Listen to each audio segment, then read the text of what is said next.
Hi Virgo! Kamusta? Welcome back to Pinay Angel Tarot. This is your September kapalaran para sa mga Virgo. General love reading. Love and career actually, guys. So, depende kung anong cards ang lalabas. Tingnan natin ang energies connected sa'yo ngayon. And it's Virgo season! Happy birthday po sa inyo! Virgo season tayo ngayon. Comment nyo kailan ang birthday nyo. Ready ko lang yung mga cards. Kumusta kayo, guys? Hope okay naman kayo dyan. Comment present kaya lang kung nanonood kayo. So, ano mga energies connected kay Virgo ngayon. And kung gusto nyo po na mabigyan ng bonus reading, i-like nyo po yung video at i-share nyo na din sa mga friends ninyo. Kasi pag maraming views and likes and comments, gagawan ko ng bonus reading. Okay.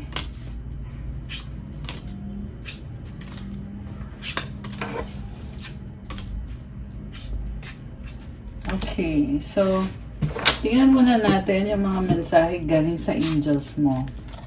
You have Shine Your Light, Archangel Uriel. Thank you, Uriel, for helping me share my light with the world. Wow, so nice. You have light. Nagdadala ka ng positivity sa mga tao sa paligid mo, sa mundo. Live your joy. Thank you, angels, for supporting me as I follow my joy. So, sobrang saya mo dito. Ang saya ng energy mo. Very optimistic. At grateful sa mga blessings. Okay. And then, ang oracle cards mo is meron kang Young Moon Strength. You are strong. Accept responsibility, the moon's reflection. Okay, mukhang nasa isang situation ka na sobra ka nahihirapan, pero you are strong deep inside. Out of bounds moon, boundaries. So, kailangan mo protektahan ng sarili mo, mag-set ka ng boundaries, lalo na sa love life mo. Okay. From the tarot, ang overall energy mo is 9 of Wands.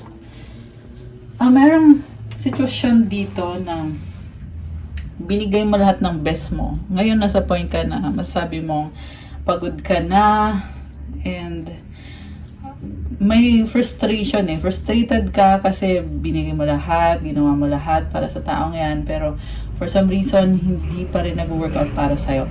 Posible binlock mo yung person na yan or iniiwasan mo siya. Merong something na hanging sa inyo, guys. Hanging pa to. Pero parang nakikita ko sa'yo, gusto mo pa rin siya. Marami na kayong pinagdaanan. Sugatan ka na. Pero kahit na sugatan ka na, nakikita ko pa rin yung passion mo. Drawn ka pa rin talaga sa taong yan. There is attraction. And tingnan natin kung anong mga susunod.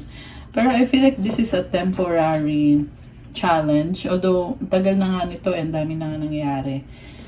Pero yung challenge na hinaharap nyo ngayon, parang sinasabi sa'yo na temporary lang yan, matatapos din yan, maayos din yan. Okay.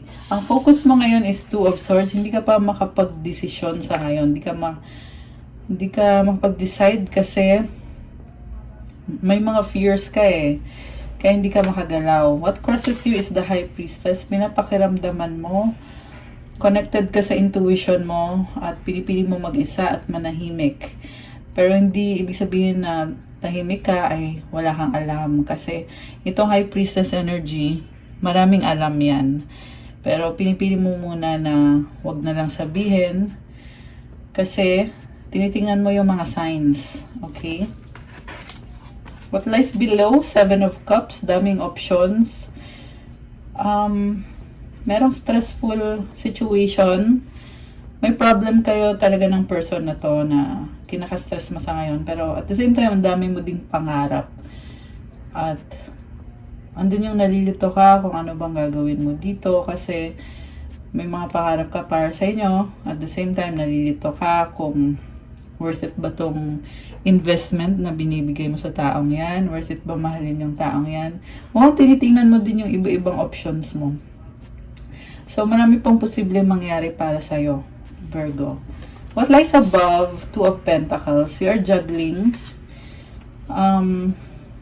Mukhang nagsasabay-sabay yung mga priorities mo. Posible yan sa love life, sa career. You are manifesting. Mukhang in favor naman sa'yo. Nakakatanggap ka naman ng mga tulong at blessings galing sa mga tao sa paligid.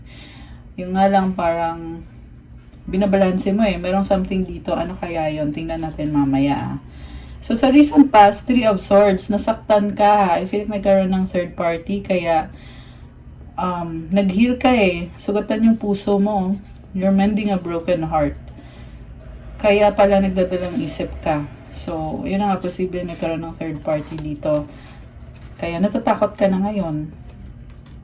Sa near future, the Magician, parang alam mo sa sarili mo na magiging ready ka din. Ready saan kaya? Tingnan natin. I-clarify natin mamaya kung anong pipiliin mo. Pero, I feel like itong Magician is sinasabi na sa'yo na dapat prioritize mo yung sarili mo kesa doon sa person na yan. Kasi, sinasaktan ka niya eh. And, mukhang nasa process of healing ka pa. Hindi ka pa healed ngayon. Ibig sabihin kung hindi ka pa healed, huwag mong madaliin. 'Di ba? Kasi process kasi to eh. So, ano nga bang nangyayari? Tingnan natin. Meron kang Page of Swords and the Hermit. Naghahanap ka ng mga kasagutan. Nire-ready mo yung sarili mo eh. You're looking within kung ano bang nakakabuti para sa'yo. Inuuna mo yung kung ano yung healthy para sa'yo. Tsaka, pinag-aaral mo lahat ng detalye dito. Mukhang ginagamit mo din yung intuition mo para maintindihan mo yung isang situation or person.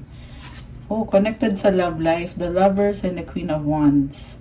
May person dito na very passionate and fiery. Baka may kadikang Gemini or fire sign, Aries, Leo, Sagittarius. Merong love, merong attraction. Pero ang na-feel ko dito, posible kasi may ibang option yung taong yun, no? Or maraming tao sa paligid niya. And nakakita mo sa kanya na very passionate siya, pero parang nababawasan yung passion dito eh. Kita mo parang nililipad ng hangin yung apoy. So, posible na may nag-iba. Pero, alam mo sa sarili mo na nagmamahalan kayo ng taong yan. And, mukhang merong problem. Merong problem ngayon in terms of your relationship. Na-feel ko dito yung player energy. So, pero tingnan natin guys ha. Parang player yung kadil mo. Queen of Pentacles. So, ito ka, nakafocus sa finances, career, merong growth, abundance, stability, long term. Merong rabbit, so it symbolizes fertility and harmony. And mukhang mabilis ka din kumilos. Lalo na may comes sa trabaho mo. Knight of Pentacles. Slow but steady. So, mukhang may feeling ka ngayon na ang bagal ng progress sa finances mo. Hinihintay mo na parang isip mo, kailan kaya ko makaka-jackpot, kailan kaya ko yayaman, parang ganun yung pakiramdam mo. Pero, ang maganda lang kasi dito, patuloy lang yung effort na ginagawa mo. So, ang masasabi ko lang, magkakaroon ka din ng success sa tamang panahon, Virgo. Kasi parang nabuboard ka eh. Naiinip ka na kung kailan ba mangyayari yung mga pinapangarap mo. Gusto mo nang maging maayos yung buhay mo, yung future mo. 7 of Swords. Parang gusto mong gawa ng paraan eh para mapadali yung sa finances mo. Okay, there is excitement. Okay. So, balik natin. So, gusto kong i-clarify kung bakit sugatan ka. Bakit parang gusto kong i-clarify kung bakit pinipilit mo itong situation with this person na sinaktan ka ng maraming beses. 8 of Cups. Tumalikod ka na pala eh. 5 of Swords and the Sun. Ace of Pentacles. So, tumalikod ka pero bumalik ka ulit. Kasi gusto mo magsimula kayo ulit. Posible dati nagkaroon ng hiwalayan. And then, dahil sa misunderstanding, pero nagkabalikan din kayo ng person mo.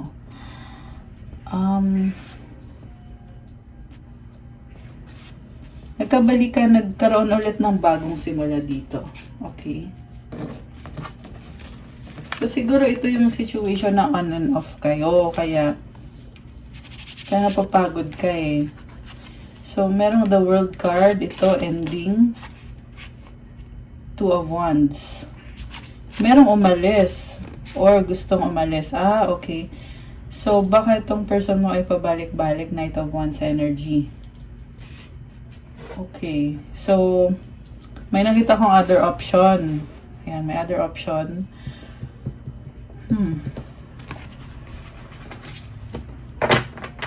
So, i-clarify pa natin, guys. Saan napunta yung person mo? Kasi may nakita ko nag-travel or umalis siya. Six of Wands. Oh, yun na nga. Maraming tao sa paligid niya. Two of Cups. May ibang person. Page of Pentacles. Parang nagbago na lang siya bigla. King of Pentacles. Six of Pentacles. So, yung person na niya is connected sa money, stability, finances. Okay. Or baka umalis para magtrabaho. The Devil. Okay. So, meron talagang other person, guys. Merong obsession sa other person. Okay. Kaya pala. So, yung person mo, malungkot siya. Parang naghanap ng kung saan siya magiging masaya. May addiction. Merong attachment. So, posible na attach siya dun sa other person na yon. Ito na nga, oh. Umalis. Umalis yung person mo. So, baka may kadikang Capricorn, water sign, Cancer, Pisces, Scorpio, Libra energy, air sign, Gemini, Libra, Aquarius, fire sign, Aries, Sagittarius, although this can be any sign. Ito, oh. Parang nag-away talaga kayo nito, itong taong to. Ayan, kita mo yun nasusunog. So, parang tinapos. Kung ano yung struggle mo na sobra kang nahirapan, ito, nagtapos din. Okay. So, tingnan natin Four of Pentacles. Alam mo, nakikita ko, nag-hold on pa rin pareho. Parehong nag-hold on. Four of Wands. Parang nakikita mo kasi sa taong yan na nagdadala siya ng stability sa buhay mo. So, posible guys, kasal na kayo or committed na kayo or may anak na kayo. Kasi Four of Wands is also about home. May nakita kong bahay dito. Or baka live-in na kayo. Tapos nangyari tong gulong to na nagkaroon ng other person, no? Okay, tingnan natin. Five of Wands. Ayan, conflict. So, nalilito ka eh. Kasi you are very competitive. So, nisip mo worth it ba tong stress mo sa taong yan? Kasi, pinaghirapan mo din naman, nag-struggle ka din naman para ma-maintain kung anong meron kayo ng taong yan. Hindi ka na masaya sa pinapakita niya sa'yo? Okay. Ano naman ang feelings sa'yo nitong person mo? Anong feelings sa'yo? Judgment. Nagdesisyon na siya. Ano yung desisyon? Star. Gusto niyang i-heal yung sarili niya. Kaya nagkaroon ng tower moment. Alam mo, sa totoo lang nakikita ko dito, andun pa rin yung ending eh. And siguro kung ano yung natitira sa inyo is yung friendship. Ayan, na-feel ko dito yung energy ng third party pa rin, other person pa rin. Yung decision niya is parang, kasi kanina mayroong Four of Wands, tapos ito ngayon, nasusunog yung bahay. So, kung ano yung naipundar nyo, parang binawi ba or tinanggal or inalis. Ayan, merong,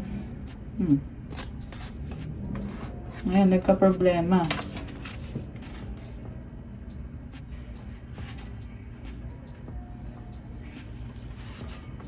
So, itong person mo kasi, Parang nakikita ko sa kanya, meron siyang minamanifest. Marami siyang pangarap na minamanifest. Pero, posible guys na napabayaan na talaga tong relasyon ninyo. May mga need siya na hinahanap pa niya sa iba eh. Hinahanap niya sa iba. Pero, may na-feel ako dito na andun pa rin yung loyalty, yung friendship. So, baka hindi ka niya mabitawan kahit na nagkaroon na siya ng change of heart. So, Ace of Cups sa bottom of the deck, Queen of Cups. Okay.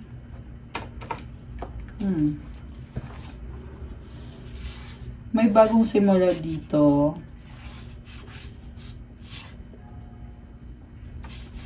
Alam mo, ang lumabas dito is sobra kang mahal nitong taong to. There is also romance. Ayan. So, possible na yung decision niya, binago yung sitwasyon niyo eh. Nagkaroon ng pagbabago dito. And kasabay ng pagbabago na yan, may bago siyang offer sa'yo. Baka may kadikang water sign, Cancer, Pisces, Scorpio. Mahal ka naman ng taong to. Pero, 8 of Pentacles, nakafocus siya sa money, stability, finances. So, ayan, meron ding energy ng Cancer. So, baka meron siya sa birth chart niya ng Cancer or ayan. So, magtatagal ba itong connection na to? 8 of Swords. Alam mo, merong blockage pa dito eh. So, kasi lumabas dito, gusto niyang ayusin niyo kung ano yung mga changes na nangyari. Pero for some reason, guys, merong humahad lang. Merong humahad lang. So, siguro, ano feel ko dito, oo, mahal ka ng taong to. Pero napakadami niyang sikreto. Tsaka, parang may na-feel ako sa kanya na mahal ka nga niya pero naghahanap siya ng better option sa money, sa trabaho. So, may feeling na hindi makontento yung person mo. Kaya kayo nagkaka-problems. And, kahit may feeling siya sa'yo pero merong hadlang, 8 of Swords. Empress, Queen of Swords. Okay. Kasi yung tinanong ko is kung magtatagal to eh. And ang sabi dito, yun na nga, merong hadlang. Tapos, andyan siya, pero malamig siya sa'yo. So, ikaw naman conflicted ka kasi hindi mo siya maintindihan eh. Ano ba talaga gusto nito, intention nito, kung bakit parang na-feel ko dito ayaw kang pakawalan or hindi ka niya mapakawalan. May energy ng nanay. So,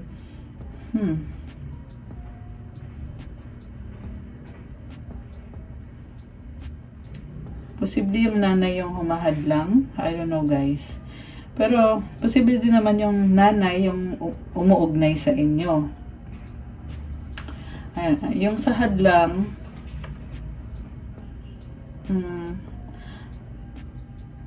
posible na kulang lang to sa pag-uusap kasi na-feel ko andito pa rin siya eh. Although may nagbago nga lang. So, kung magtatagal kayo, sa ngayon, siguro masasabi ko no sa ngayon. Pero pwede nyo namang i-change yung situation. Tanggalin yung obstacle. Kasi feeling ng person na to, merong humahad lang. Parang feeling niya hindi siya makagalaw. So, kailangan i-address nyo kung ano man yung problem na yon kung gusto nyo magtagal. Okay. So, ang tanong, gusto ba ni Virgo na magtagal to? Diba? Yung kasi yung tanong eh. Kasi, sa nakita ko, pagod ka na. Actually, hindi ka pa makapag-decide. The Fool. Okay, you want a new beginning. Mukhang gusto mo nga makipag-usap dito. Diyan ka pa rin para sa kanya eh. So, yes, gusto mong magtagal yan. Okay, yung person mo, tingnan natin 5 of Pentacles. Parang down siya ngayon, lalo na sa finances niya. Temperance. Gusto niya ng mga changes eh. So, mukhang may nag-iba nga sa kanya. Pero, ano feel ko dito kahit na nag-iba siya, pero andyan pa rin siya. Ganun yung feeling ko sa person mo. Okay. Yung ano siguro, nagsastruggle kayo kasi gusto nyo ibalik kung ano siya dati, which is hindi nangyayari. 9 of Pentacles. Parang ini-enjoy lang niya yung life niya kasi may sarili siyang sistema, Emperor. This is someone na ma-pride, masculine energy. Gusto niya na siya yung masusunod. Very authoritative. Parang siya yung boss. Parang ganun yung vibe ng person mo. Four of Swords. Okay. Malamig siya sa'yo ngayon. Okay. Three of Pentacles. Andyan pa rin yung partnership. Okay. Anong outcome dito para kay Virgo at sa person na to? Baka may kadil kang Aries. Okay. May nabas din dito Taurus, Libra. Although this can be any sign. Okay. Outcome, Six of Cups. Memories. Childhood. Baka may anak kayo. Ayun, may attraction pa oh. Ace of Wands. Ten of Swords. Oh my gosh. Parang meron talagang transformation dito, guys. Ang nakita ko dito is andun yung attraction. Pero for some reason, kailangan magbago. Kasi andito yung Ten of Swords. This is about ending a cycle. So, ayan muna sa ngayon, guys. Seven of Swords. Alam mo yung person mo talagang masikreto. Ayan, Virgo. So, pag-usapan nyo kung ano man yung mga next na steps or mga decision na tatahakin nyo sa connection na to. Kung may gusto siyang sabihin sa'yo, ano yun? Ay, pasensya na sa ingay. Sandali. 22 angel numbers. So, okay. You are the light at the end of my tunnel.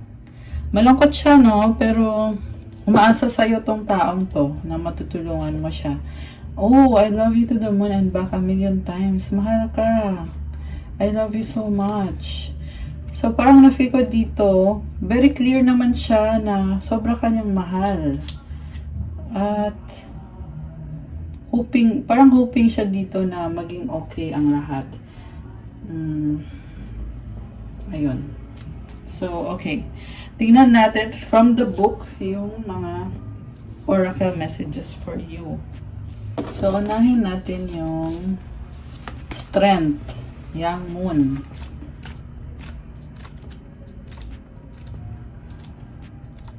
Okay. So, ito yon. Strength. This card calls for you to draw upon your inner resources. It's time for you to step into your power. If someone or something has been making you feel less than, consider the possibility that it is actually a soul challenge to you from the universe, designed to urge you to believe in yourself more. It's your time to shine. You have everything you need to achieve your goals, but you need to show the universe your resilience and strength. Now is the time for you to move out from the shadows and into the light. There is nothing to be gained from cowering in the shadows at this time. False humility won't get you anywhere.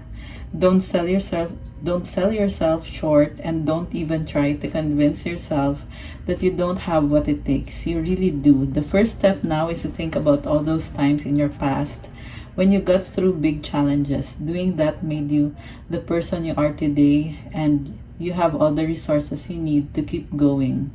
Additional meanings for this card: don't be a wallflower, go first. Transformation is possible now. Be bold, make the first move. Grabe, Virgo, sinasabi sa'yo huwag kang sumuko kasi dami mo ng pagsubok pinagdaanan dati na nalampasan mo. Kaya naging strong ka ngayon. Alalahanin mo daw yung mga pinagdaanan mo dati na kinaya mo. Kung kaya mo dati, kaya mo din ngayon. Next one is accept responsibility, the moon's reflection. So, as you move along the spiritual path, it becomes more and more important to accept responsibility from your own actions. The situation you find yourself now is a reflection of either your current beliefs or your past behaviors. This card isn't meant to make you feel discouraged or guilty. Rather, it's meant to encourage you to ask, why did I create this situation? What about this situation is helping me? Once you find the courage to answer these questions, you start to see that you have more power than you ever know. We're all creating our lives 24/7. And while you may not like the idea that everything happens for a reason, it really is possible to find a reason for nearly everything that happens. Try to see your current dilemma with that perspective. It will show you why it's happening for you. If something is bothering you now, realize that they're a mirror for you. Realize that your inner life is reflected on your outer life, and you're on the way to self-mastery. Additional meanings for this card: life is mysterious. It's time to reflect, take responsibility for your situation, see yourself in someone else, solutions are nearby. So, may mga consequences yung mga actions na ginawa mo dati, yung mga desisyon na ginawa mo dati, nagkakaroon ng mga consequences ngayon. Kaya sinabing accept responsibility. Mukhang kailangan mo mag-focus sa sarili mo kung ano ba yung mali sa situation na yan. Huwag isisi sa mga tao or sa specific na person. Kasi nasa sayo din yan kung ano yung na-attract mo. So, make sure na ayusin mo muna yung sarili mo at kaya mo namang maayos ang sarili mo May mga bagay lang na hindi mo maipaliwanag or hindi mo maintindihan. Pero ang mahalaga is ikaw at yun dapat yung priority mo, yung sarili mo. Ayan. Malapit mo na daw makilala ang sarili mo, Virgo. Yan ang sabi dito. So, ayan. The last one is boundaries. Tingnan natin. Out of bounds moon.